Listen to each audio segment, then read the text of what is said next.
My journey of being a journalist has evolved immensely. If you had talked to me 10 years ago and asked, how do you see yourself in 10 years? I really couldn't sit here and tell you that I would be doing these very important stories, very important documentaries, and being asked to speak and represent a group or just share my thoughts on what I've experienced and where I see the gaps are, the inequities. I probably would tell you, okay, I mean, that's great, but I never thought of it that way. So back then, I never thought that I had a responsibility in any kind of way other than I just want to do a good job and go home and then that's it. Now it's very much on the top of my mind, absolutely.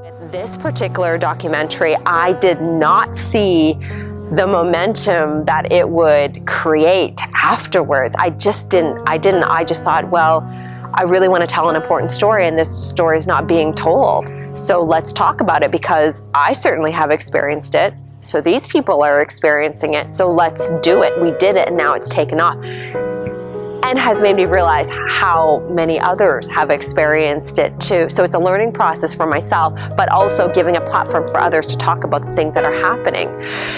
Because of that, you know, I've been so grateful and gifted with opportunities to speak just like I am with you about my voice, because I never thought my voice was really important. I thought I was just the person that does a story and then nobody cares. But I see that others are going, well, your voice matters too, Kathy. So that's when I realized my role as a journalist and my role as a human being completely collide, and I can't ignore that.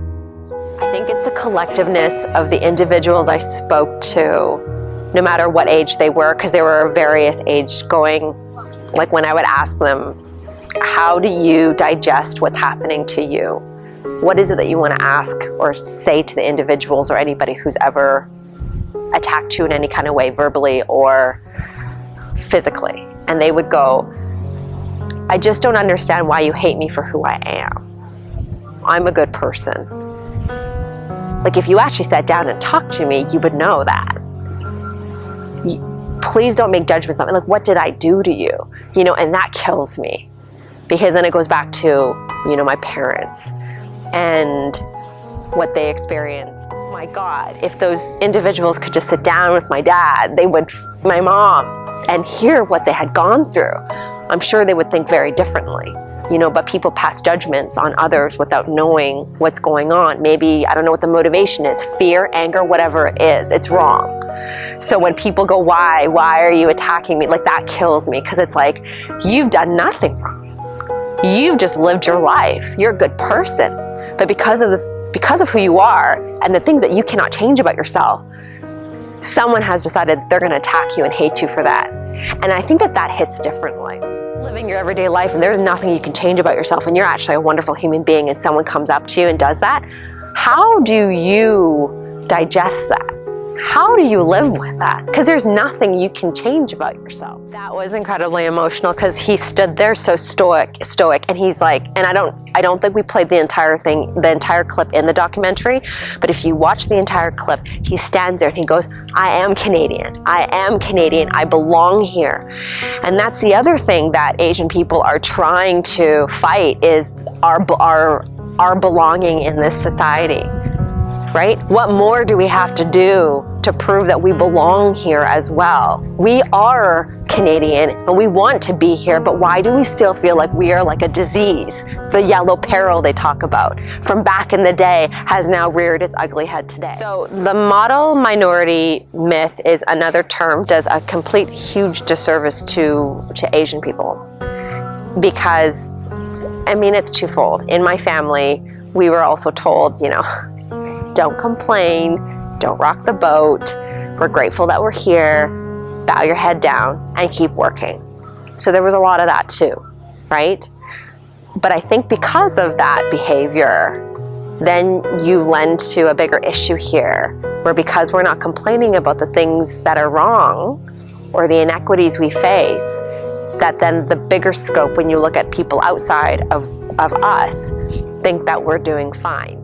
But we've been used as this model to go, well, you can be just like them too. How come you're not? And that actually pits one group against the next too, and against the next minority group.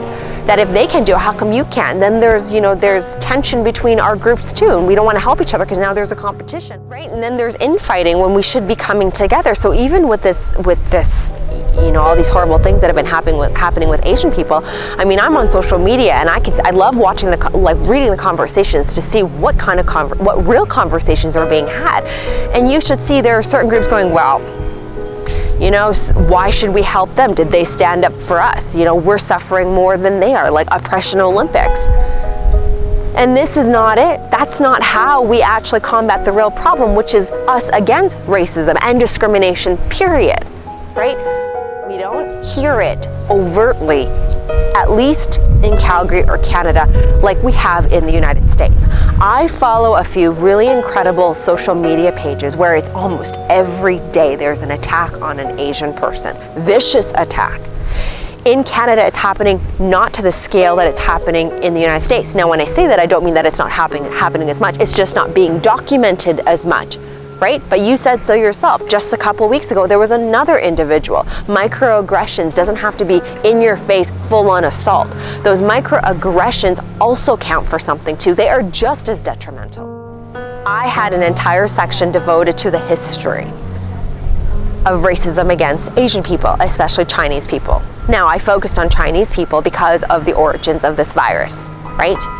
Doesn't matter though. Someone can, as I'm walking through Princess Island Park, can target me as well because I'm Asian, right? There's no deciphering between are you Chinese or are you Vietnamese or Filipino. It doesn't matter. You're Asian, you're Asian.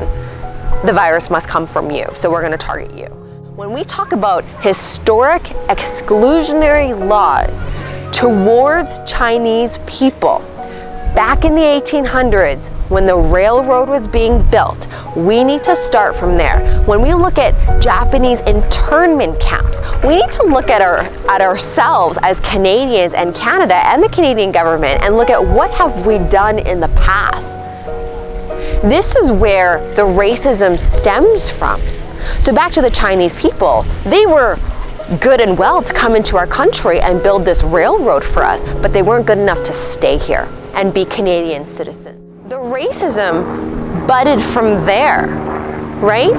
So we've always had this, but again, with so many other factors to contribute to why we just don't talk about it, and including our own selves just not wanting to talk about it or wanting to be trouble, and why we work so hard because we're trying to prove, the bigger institution that we're worthy and that's why we belong here, we don't talk about it.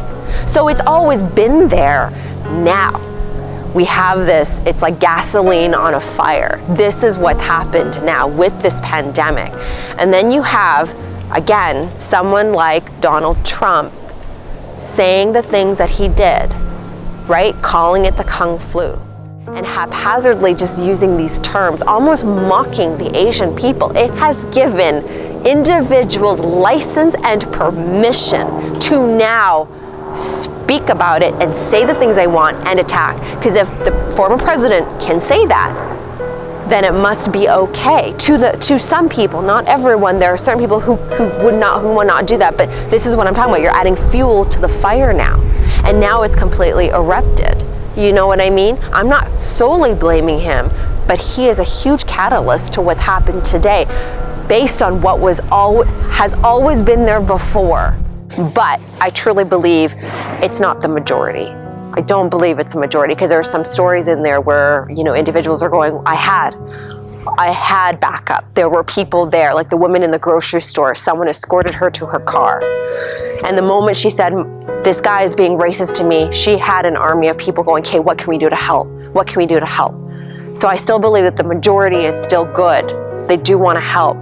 It's about educating, making sure our voices are still heard, having allies. Me coming out to an anti-racism rally with me just to be there and show the presence, because we can't fight this on our own. And when I say we, I'm not just talking about me as an Asian person. I'm talking about any group that has ever felt this. We can't fight this on our own.